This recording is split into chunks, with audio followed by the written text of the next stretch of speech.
Teman-teman, jangan lupa sebelum nonton tayangan ini, klik like dulu, lalu subscribe, lalu share.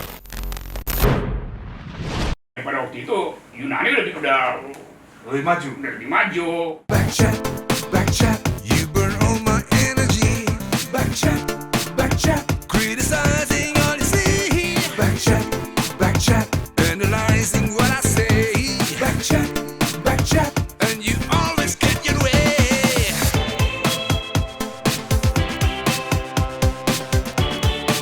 Oh yeah, see what you've done to me.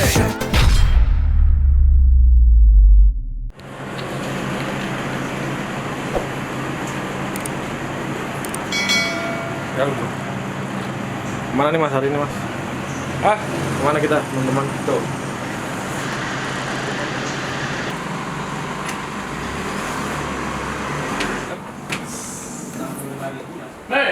Dan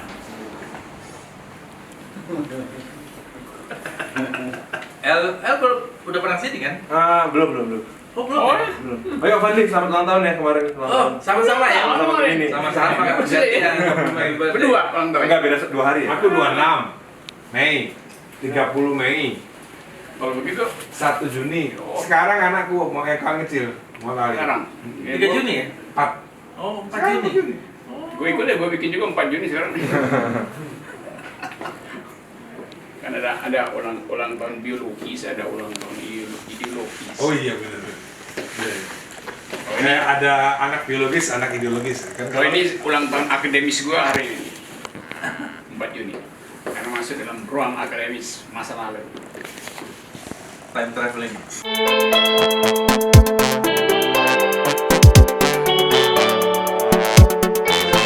Ini buku-buku Hindia Belanda semua nih tentang Indonesia.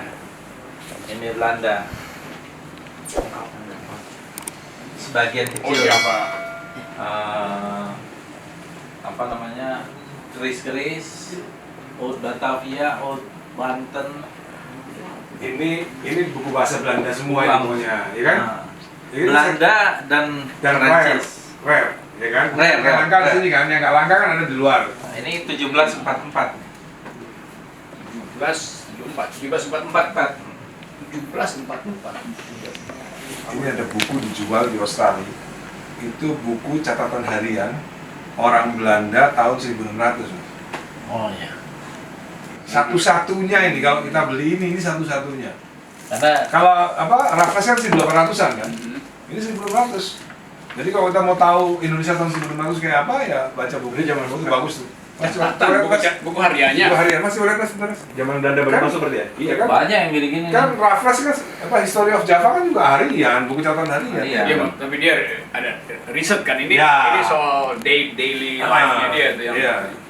Nah, ini kayak gini-gini nih, coba. Raport-raport.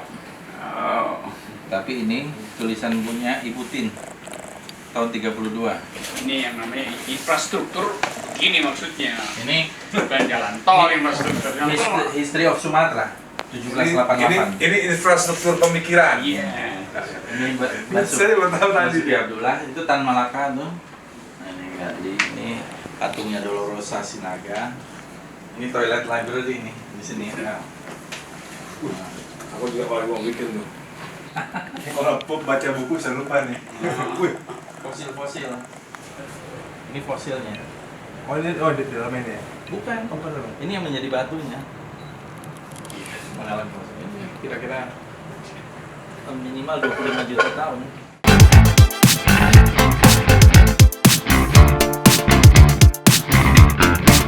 Nah ini 1600-an nih, yang bahasa Perancis tapi ini kan Netherlands Indies, cerita perjalanan ini 1600. aku aja baru tahu soal Indonesia tuh nggak dijajah kan dari Prancis. Matahari Wih, 1919. Waduh, si matahari. Nona Marguerite Zella, si matahari. Nih, Ngapain? Apa kabar? Sehat ya? Dan gimana Dan? baik. Apa kabar bos? Puasa kan?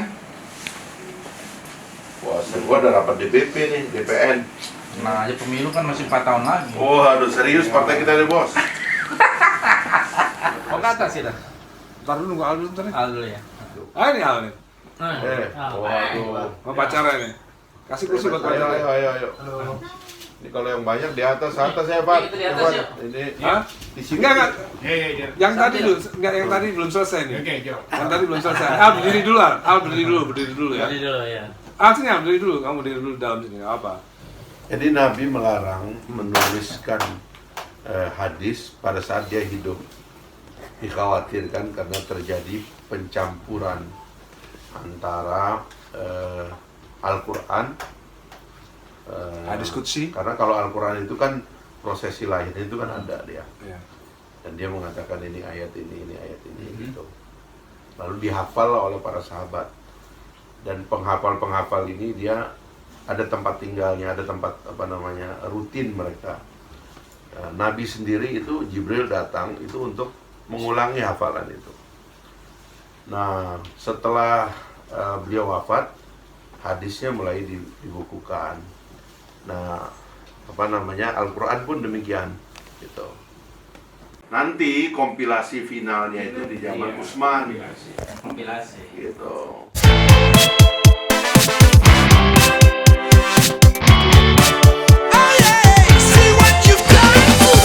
Jadi pernyataan bahwa Al-Quran itu dibukukan 70 tahun setelah Nabi Muhammad meninggal itu benar berarti? Iya. Kompilasi. Tapi naskahnya Kan itu Enggak dibukukan ya? gini. Apa bedanya dibukukan sama Jangan bilang buku karena itu pada zaman itu buku itu satu kemewahan, belum ada. Itu ditulisnya di pelepah kayu, di tulang. Dikompilasi. Tintanya kita nggak tahu itu, makanya kan gudang-gudang kitab itu dulu itu kan gede dia. Karena ada tulang, ada pelepah, ada macam-macam gitu loh. bukan buku berarti ya bentuknya? Bukan. Oke. Di zaman Utsman karena progresi hidup manusia sudah mulai meningkat, disitulah dia ditulis lebih mulai tertib, mungkin mulai lembaran yang disebut dengan suhuf itu atau papirus. Kalau di Mesir itu kan papirus. Itu mulailah ditumpuk gitu loh. Ditumpuk itu Bu ya. Iya, ditumpuk, ditulis dan disusun. Itu yang 70 tahun setelah Nabi Muhammad meninggal. Pada zaman Utsman Pada zaman Utsman. Iya. Berarti nggak sampai 70 tahun ya. nggak sampai. Nah, sampai sekarang ini hubungannya sama Bang Rocky, pernyataan kita tadi ini. Terus bagaimana orang mengumpulkan pikiran-pikiran Plato? Itu kan 400 tahun sebelum Masehi. Gimana caranya mereka mengumpulkan pikiran-pikiran itu? Kok bisa sampai sekarang kayak misalnya buku Republik. Tahun berapa itu diterbitkan di dunia pertama kali? Iya kan bukan pikiran Plato kan. Plato justru menuliskan yang dia rekam dari Socrates. Iya. Gitu. Walaupun sekarang orang nggak bisa bedain itu pikiran Plato atau karena diedit oleh Plato, maka mestinya pikiran dia tuh. Ya, nggak Cuma tetap dianggap ya akan ada gurunya. Ya. Itu ditulis dong. Ditulis di mana? Ya pada waktu itu Yunani Lebih maju. Karena literasinya udah ada. tulisan. Efesus saja perpustakaannya itu 2000 tahun yang lalu ya. Jadi di sebelum Masehi. Jadi perpustakaan Efesus sampai sekarang masih ada. Sisa-sisanya, mereka ada scroll-scrollnya gitu. Berarti buku Plato yang kita baca saat ini itu juga edited juga berarti kan? Buku Plato. Iya. Platonya yang editor, bukan Platonya bukunya. editor. Platonya mengedit pikiran-pikiran Socrates. Republik itu berarti bukan karya asli Plato. Bukan, itu percakapan, ada percakapan imajiner ditulis di situ. Si percakapnya yang bertindak sebagai devil's advocate, Socrates gurunya tuh. Jadi kan modelnya kan selalu begitu dialog. Belakangan kemudian naskah-naskah itu kan hilang tuh. Terus dibawa ke Arab. Waktu itu yang Plato kan nggak nulis kan? Yang nulis orang lain apa Plato sendiri yang nulis? Plato menuliskan. Di mana nulisnya itu? Ya itu Kertas sudah ada belum? udah lah, waktu itu udah penulisan udah ada. Papirus kan ada. Papirus kan udah ada. Papirus sudah ada dong. Tapi waktu itu zaman Nabi Muhammad belum ada. Papirus ada. Sudah ada. Udah ada papirus. Papirus kan jauh sebelum Masehi ya. Iya, makanya. Zamannya Farao. Waktu yang zaman Utsman itu di papirus juga. Ada yang di papirus. Ada yang di papirus, ada yang Itu di kayu. di tas. Jadi yang jelas ada yang di kalau kayu. dalam tradisi Islam itu ada tradisi hafiz. Oral, tradisi oral. Dan hafiznya itu letter le. Jadi bagaimana teksnya begitu dia dihafal. Take it from there.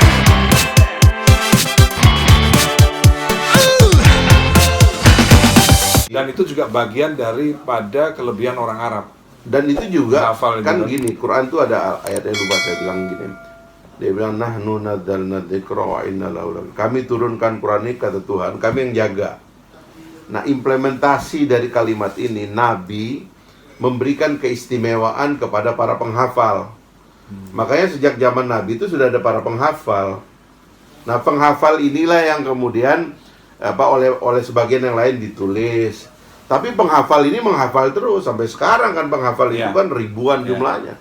Di seluruh dunia ada jutaan penghafal ini gitu loh. Sampai saat ini ya. Sampai sekarang, dan orang gandrung banget tuh bikin pesantren hafal dan sebagainya gitu. Nah, Bagian daripada tradisi itu ya. bagian tradisi. Tapi sebenarnya kalau kita bilang Al-Quran tuh nggak perlu ditulis, bisa juga, karena itu memang ada di dalam hafalan itu. Nah, tetapi Estafet, kemudian ya? karena teknologi di zaman tulang ditulis di tulang, zaman pelepah ditulis di pelepah, zaman papirus mulai ditulis di papirus, terus progresinya begitu.